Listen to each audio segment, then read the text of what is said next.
Halo sobat pencinta Donghua, kali ini kita akan melanjutkan cerita Battle Through the Heavens Benua Kaisar.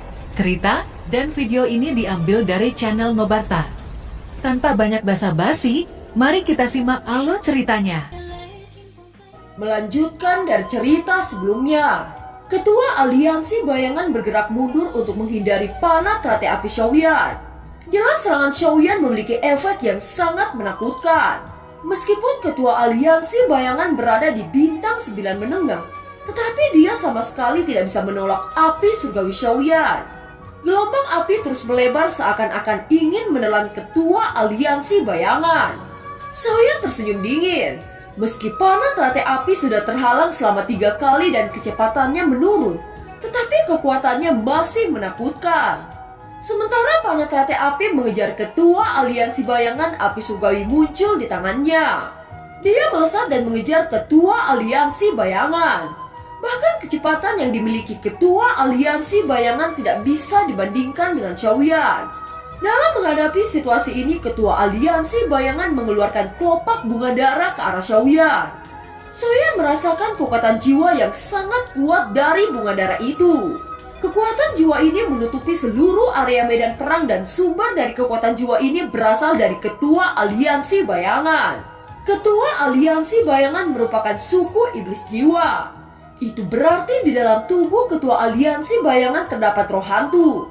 Kalau tidak mungkin Ketua Aliansi Bayangan melepaskan kekuatan jiwa yang kuat seperti itu. Bunga-bunga merah yang mekar di tangan Ketua Aliansi Bayangan benar-benar memiliki ancaman yang terlihat bagi Xiaoyan. Udara di sekitar seakan-akan ditutupi oleh kabut tebal.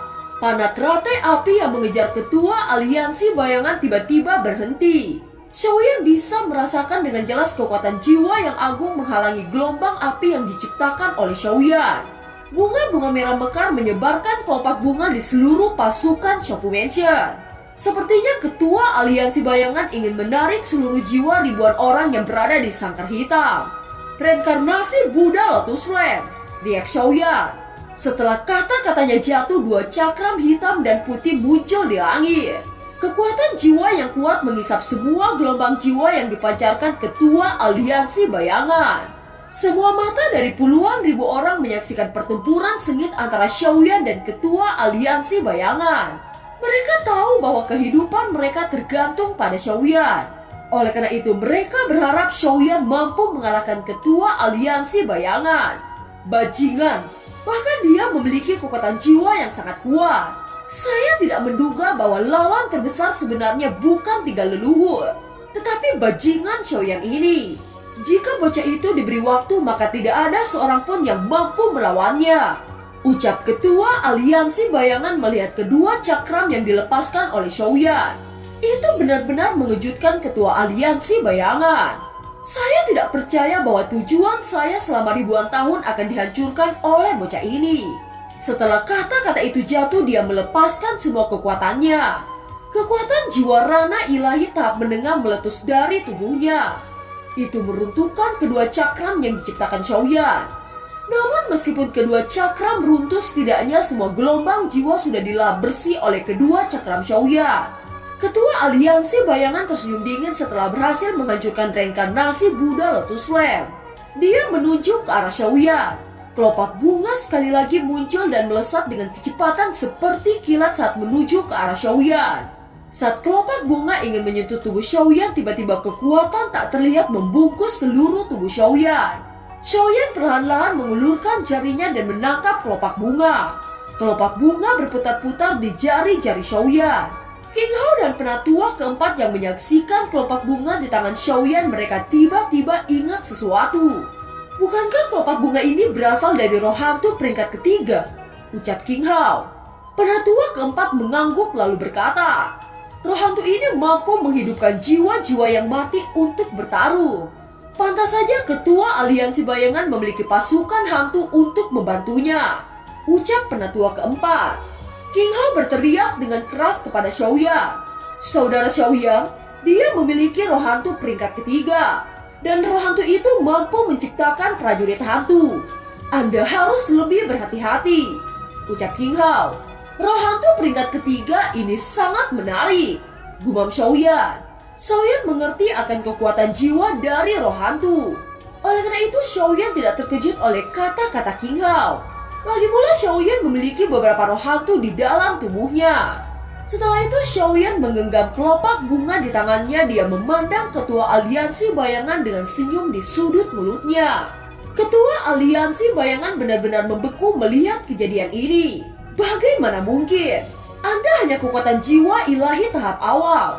Tidak mungkin Anda mampu menghentikan kelopak bunga saya, ucap ketua aliansi bayangan. Pada saat yang sama, ketua aliansi bayangan mengayunkan tangannya dan ratusan kelopak bunga menuju ke arah Xiaoyan. Hal yang sama, ucap Xiaoyan menjentikan jarinya saat membakar semua kelopak bunga ketika berjarak 10 meter dari tubuh Xiaoyan. Setelah asap dan debu berangsur-angsur menghilang, Xiaoyan sudah membentuk panah tak terlihat. Kali ini panah yang tercipta merupakan kekuatan pertahanan yang tercipta oleh Segero. Sekarang Xiaoyan mampu membuat pertahanan menjadi serangan. Panah teratai api yang diubah oleh Xiaoyan kali ini lebih kuat dari sebelumnya. Bahkan teratai api ini memiliki dua karakter, yaitu serangan dan pertahanan.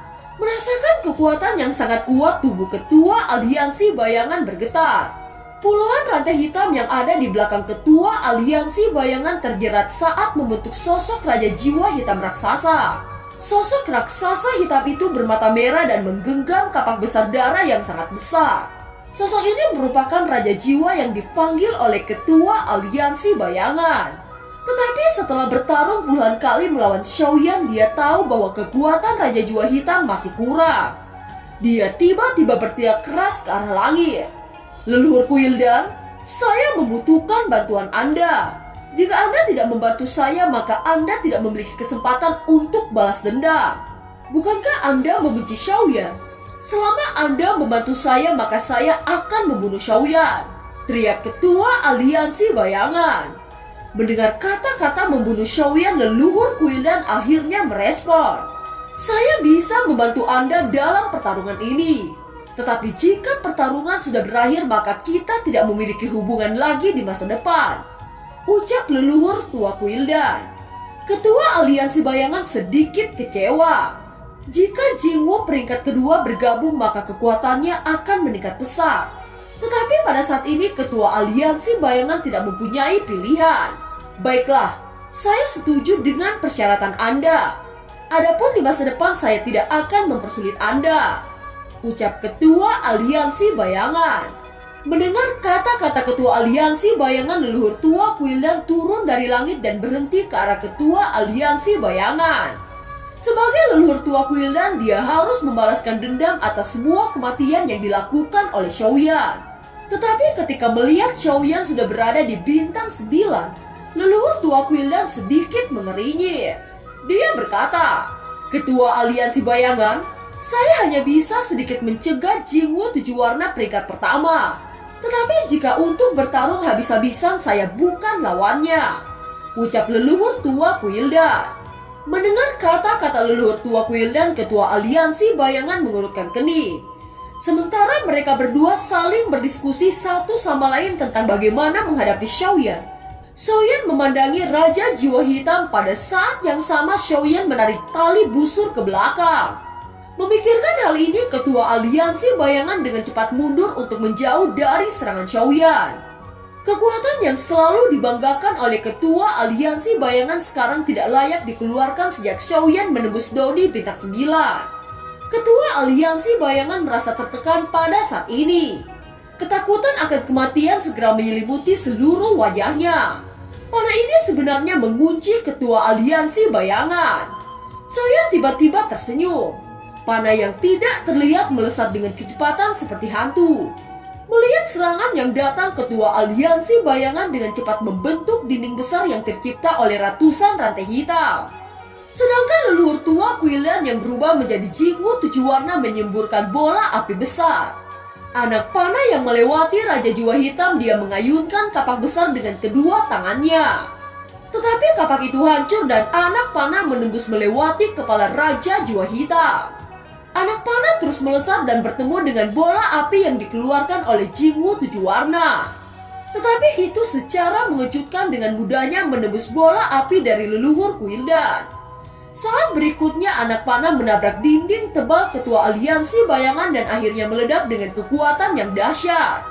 Suara ledakan yang keras membuat gendang telinga semua orang hampir pecah. Bangunan-bangunan di sekitar runtuh menjadi datar gelombang ledakan ini. Seluruh kota Jucheng mendengar suara gemuruh yang sangat keras. Semua orang mendongkak melihat gelombang angin yang sangat kuat. Pertempuran di medan tempur mencapai tahap yang menakutkan. Dinding besi yang diciptakan oleh ketua aliansi bayangan pecah oleh ledakan panas Shaoyan. "Bocah sialan!" teriak ketua aliansi bayangan mencoba untuk lari. Dia merobek ruang untuk melarikan diri dan tidak peduli wajah apa yang dia miliki. Leluhur tua Quildan yang melihat ketua aliansi bayangan melarikan diri, dia juga mengikuti dari belakang. Soyan yang melihat ini, dia mendengus dingin. Dia adalah pemilik benua Dodi ini dan memiliki kendali mutlak atas alam ini. Soyan merobek ruang dan muncul di belakang keduanya dengan cara seperti hantu. Ketua aliansi bayangan sangat panik saat melihat Shaoyan sudah berada di belakangnya. Ketua aliansi bayangan dengan cepat memasuki ruang kosong. Soyan menghantam kaki ketua aliansi bayangan dengan sangat keras. Jeritan kesakitan terdengar. Namun meski begitu, ketua aliansi bayangan dan leluhur Quildan berhasil memasuki ruang hampa dan menghilang. Bajingan, mereka sebenarnya melarikan diri dengan sangat cepat. Pada saat ini Shaoyan berdiri di udara dan menatap ke ruang yang telah tertutup. Shaoyan berbalik dan memandang puluhan ribu tentara. Tentara-tentara dari banyak pasukan bersorak saat Shaoyan memandang mereka. Sangkar hitam yang dibentuk oleh ketua aliansi bayangan runtuh dan berubah menjadi fragmen-fragmen kecil dan menghilang. Kerumunan sangat bersemangat saat ini. Mereka membungkuk dan menyebut nama Shaoyan dengan keras. Kemenangan dari pertempuran panjang akhirnya didapatkan oleh Shaofu Mansion. Meskipun mereka tidak membunuh ketua aliansi bayangan atau leluhur tua Quildan, mereka tidak takut karena sekarang Shaoyan mampu mengalahkan mereka berdua. Setelah sangkar hitam menghilang, pasukan inti menuju ke arah Shaoyan. Zhen Zongfu berkata, "Shaoyan, saya sangat berterima kasih kepada Anda telah menyelamatkan semua kehidupan yang ada di sini," ucap Zhen Zongfu. Pada saat yang sama, Kaisar Monster, Qing Hao, dan kepala keluarga Warcraft juga melangkah maju untuk berterima kasih kepada Shaoyan. "Kalian semua tidak harus melakukan ini. Jika bukan karena kalian semua memberikan saya waktu, tidak mungkin saya mencapai level ini. Sekarang kita harus mengobati pasukan yang terluka dan mengumpulkan mayat-mayat pasukan yang telah gugur," ucap Shaoyan. Seluruh pasukan mengangguk mendengar kata-kata Shaoyan. "Saudara Shaoyan, apakah Anda benar-benar berhasil menembus Dodi bintang 9? Tanya Qing Hao. Qing Hao masih sulit percaya bahwa Shaoyan menembus Dodi bintang 9. Jika seseorang ingin menembus bintang 9, maka orang itu harus mengetahui Tao. Saat terjadinya bencana kuno, tidak ada seorang pun yang mampu menembus bintang 9. Itu karena Tao disembunyikan di antara langit dan bumi oleh eksistensi tertinggi. Oleh karena itu, Qing Hao penasaran apakah Shaoyan benar-benar menembus Dodi bintang 9. "Saya memang menembus Dodi bintang 9, ucap Shaoyan. "Apakah Anda menyadari Tao?" tanya Zhen Zongfu. Zhen Zongfu merupakan bintang 8 puncak dan dia ingin mendengar bagaimana cara Shaoyan menyadari Tao. "Kaisar Zhen Zongfu, saya memang menyadari Tao, tetapi saya tidak tahu cara menjelaskannya kepada Anda. Saya akan menceritakan sebenarnya bagaimana cara saya menyadari Tao. Saya rasa Anda pasti ingat ketika benua Dodi ditutupi oleh kegelapan. Saat itulah saya berada di Batra untuk menyadari Tao," ucap Shaoyan. Zhen Zongfu terkejut mendengar ini.